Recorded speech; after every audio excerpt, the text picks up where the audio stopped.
মাননীয় সংসদ সদস্য, আপনাকে 1 মিনিট সময় দেয়া হলো।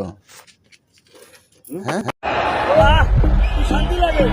এরকম একটা দায়িত্ব যখন হাতে পাই সংসদে বসি, তখন আমি বলবো, ও জালেমেরা, ও জালেমেরা, আল্লাহ বলছে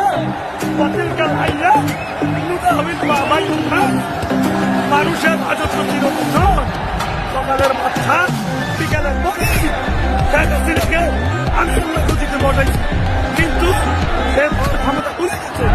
আমি আমাকে বলেছি সে ভাবছিল ক্ষমতা স্থায়ী, কিন্তু না, আজকে দেখে উচ্চ ক্ষমতা মানুষের ভোট, এই মানুষের এই অহংকার পতনের মুখ, এটা আজকে এই পৃথিবীতে আমরা নিজের চোখে দেখতে পাবো।